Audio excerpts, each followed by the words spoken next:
사람이 모인다는 것은 중요한 의미가 있습니다. 사람은 재미가 없거나 뭔가 도움이 되지 않으면 모이지 않습니다. 그렇게 사람들이 모여서 의견이 모아지면 일을 도모할 수가 있고 그것은 역사가 되기도 합니다. 그리고 무엇보다 경제가 시작되는 출발인 것입니다. 사람이 모이는 이유 중 하나는 스토리입니다. 스토리는 전해오는 이야기나 어떤 사건 또는 기념물 그리고 행사나 공연과도 같은 예술과도 무관하지 않습니다. 스토리테크 전쟁이란 책에서 저자 유현정은 스토리는 곧 관심을 모으고 그 관심은 곧 돈이라고 했습니다. 처음에는 저도 이 말이 생뚱했지만 생각할수록 틀린 말이 아니었습니다. 이런 논리는 시골 장터는 물론이고 식당, 유원지, 호텔, 리조트에 그대로 적용되고 페이스북, 인스타, 유튜브까지도 예외 없이 적용됩니다. 즉 이 말은 사람이 모여야 상권이 이루어진다는 것을 정확하게 지적한 것입니다. 그런데 도시가 아닌 깊은 산 중에 사람이 모이는 데가 있습니다. 아마 이 사진을 많이 보셨을 것입니다. 여기는 수많은 사람들이 찾아가는 인도네시아 발리 고지대에 있는 렘프양 사원입니다. 여기를 가는 목적은 단 하나, 사진을 찍기 위해서입니다. 찾아가기도 쉽지 않습니다. 비행기를 타야 하고 발리에서 오토바이 서비스를 받는다 해도 울창한 정글을 지나서 또 1700개 계단을 올라가야 비로소 이 사원에 도달합니다. 그리고도 불편한 것은 한둘이 아닙니다.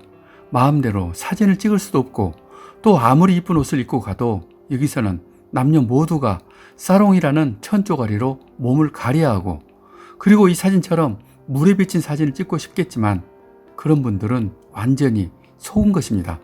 여기는 물이 없습니다. 물에 비친 사진은 거울을 이용해서 찍은 트릭이고 이런 사진을 찍어주는 사람이 따로 있습니다. 그럼에도 사람들은 최소 3시간은 기본이고 4시간까지도 기다려야 할 정도로 사람들이 밀려 있습니다. 그렇게까지 하면서 사람들은 여기를 찾아오는 이유는 무엇일까요? 그 이유를 분석한 자료는 사실 어떤 책에도 없습니다.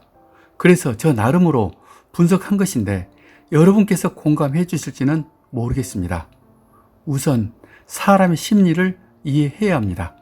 사람들은 사실 깔끔한 절단에 쾌감을 느낍니다. 커다란 수박을 반으로 쪼갤 때나 잘 마른 통나무를 도끼로 내리쳐서 반으로 쫙 쪼갤 때 그 느낌은 바로 쾌감입니다.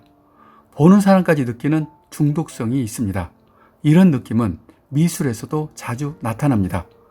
이 시대 가장 잘 나가는 데메너스트가 실제 송아지를 수직으로 반 잘라놓은 작품입니다.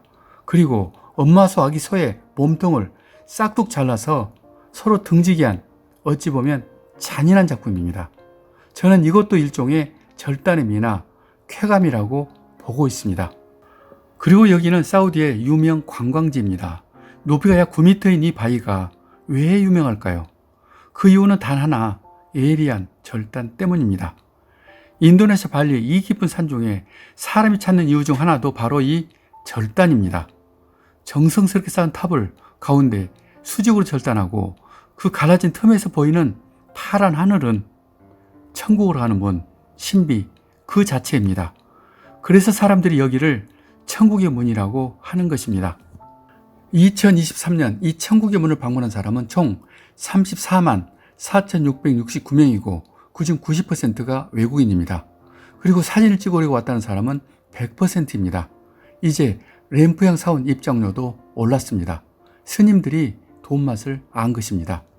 여기까지를 정리하면 누군가 찍어 올린 한 장의 사진이 관심을 모았고 그 관심은 사람을 모았고 그렇게 모인 사람들이 돈이 되는 것을 우리는 확인한 것입니다. 즉 관심, 어텐션은 돈이라는 말이 증명된 것입니다. 요즘은 이렇게 단 한 장의 사진 때문에 팔자가 달라지는 시대입니다. 그래서 지자체도 사업하시는 분들도 오직 포토존을 만들고 싶어 합니다. 요즘 제가 연구하는 제 작업도 포토존입니다.